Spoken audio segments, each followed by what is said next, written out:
ที่เฮาพากันฝึกหัดที่เดียวนี้ก็เป็นโพชฌงค์เจ็ดนั่นแหละสติระลึกถึงและสติเฮานี่แปลว่าระลึกนึกถึงเฮาก็เลือกเฟ้นทำเลือกเฟ้นข้อวัดปฏิบัติของเจ้าของเองที่เจ้าของเฮ็ดได้ว่าจับลมหายใจกับอุณาโลม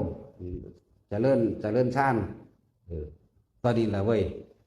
แล้วก็ประคองลมหายใจอาการปิติเกิดขึ้นในระหว่างกลางหน้าผากดูอุณาโลมนิ่งๆลงไปเมื่ออาการปิติเกิดขึ้นแล้วความสงบเย็นใจมันก็เกิดขึ้นแล้วเด้นะความสงบเย็นเกิดแล้วเด้นะปัสสัทธิความสงบเย็นเกิดแล้วเมื่อความสงบเย็นเกิดขึ้นแล้วจิตตั้งมั่นในความสงบนั่นคือสมาธิได้บัดนี้นั่นสมาธิก็เกิดเพราะแห้งแล้วเด้ผลอันความสงบเย็นใจผลอันจิตตั้งมั่นในความสงบอันเป็นอุเบกขากับวิตามมาน่ะเนี่ยเอาไปเทียบเบิ่งเอาดีๆเด้อถ้าที่ว่าหลักสูตรโพชฌังโฆสติสังคโตนี่สติแปลว่าความระลึกนึกถึงสติสังโฆธรรมานังเลือกเฟ้นข้อวัดปฏิบัติทำเลือกเฟ้นข้อที่เฮาเฮ็ดได้ตามเป็นจริงเพิ่นว่าจับลมหายใจเนาะนี่ประคองลมหายใจไว้เมื่อเฮาจับลมหายใจไว้ประคองลมหายใจไปปิติก็เกิดปิติที่เฮาเอามาไว้ระหว่างกลางหน้าผากนี่เองเมื่อปิติเกิดแล้วความสงบเย็นมันก็เกิดแล้วตัวนั้นน่ะเมื่อความสงบเย็นเกิดแล้วสมาธิก็ตั้งมั่นแล้วเมื่อสมาธิตั้งมั่นแล้วอุเบกขาก็เป็นผลแห่งสมาธิตั้งมั่นนั่นเองที่ว่าโพชฌังโฆสติสังคโตนี่ธัมมานังวิจโยวิริยัมปีตินั่นธัมมานังเลือกเป็นธรรมวิจโยที่เฮาเลือกเป็นนี้แล้ววิริยัมความเพียรประกอบด้วยความเพียรสตินั่นแหละความเพียรก็ดีวิริยัมปีติ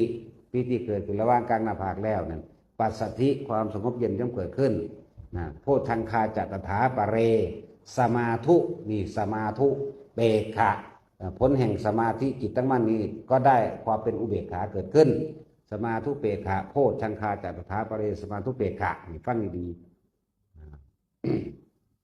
นี่แหละถ้าจะให้เว้าพุทธวจนะมันเข้าใจว่าโพชฌังโฆสติสังฆโตธัมมานังวิจโยตถาวิริยัมปิติปัสสัทธิโพชฌังคาจัตถาปเรสมาธุเบกขะโพชฌังคาสัตเตเตสัพพทัสสินามุนีนาสัมมทัคขาตาภาวิตาพระหูลีกตาสังวัตตันติอภิญญายะนิพพานายะจะโพธิญาณนี่จบแล้วเพื่อความรู้ยิ่งเพื่อความรู้ดีเพื่อความดับคือนิพพานนั่นเองนิพพานายะเพื่อความตรัสรู้นั่นสัมโพธิญาณว่านั่นแหละ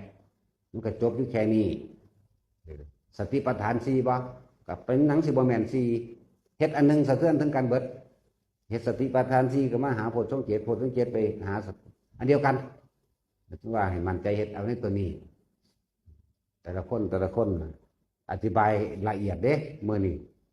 แต่ว่าสิเว้าทั้งเบิดก็บ่เบิดดอกมันหลายกว่านั้นหรือว่าพระอรหันต์ตายเพิ่นมีนิมิตบ่ครับมื้อสิ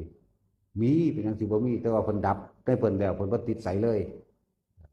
บ่มีผู้ใดกล้าเว้าดอกเนาะมีแต่ว่าเพิ่นบ่ติดจักบ่ล่ะเพิ่นบ่มีผืนหน้าแล้วเพิ่นบ่มีภพที่สิไปแล้วเพิ่นเห็นอีหยังเบิดแล้วเพิ่นบ่ไปยึดติดอีหยังจักอันจักอย่างแล้วเพิ่นก็ดับความรู้สึกพอใจและบ่พอใจของเพิ่นได้แล้วเพิ่นดับความพอใจตัวเดียวนั่นแหละจบเลยอย่าจบเบิดเองนั่นแหละจังซั่นนั่นแหละผู้ใดอยากรู้จักก็ไปหาสืบเบิ่งเอาภิกขุณีอัปทานก็มีอยู่ในหันหรือภิกขุอัปทานบ่แม่นอุอะภิกขุณีอัปทานหนึ่งแล้วก็ภิกขุอัปทานนี่ร่วมกันในหันแม้ปัจเจกอัปทานก็คือกันเป็นพุทธอัปทานไปหาเบิ่งผู้ใดอยากรู้จักถ้าอยากได้ความรู้ว่าถ้าอยากได้ความรู้ก็ไปเอาในหนังสือพระไตรปิฎกอยู่วัดเฮามี2 ฉบับอยู่แต่ผู้อื่นๆก็ไปหาอยู่หม่องอื่นๆนั่นแหละผู้ใดอยากได้ความรู้ผู้อยากรู้อย่างแล้วเนาะเอาสมาทาน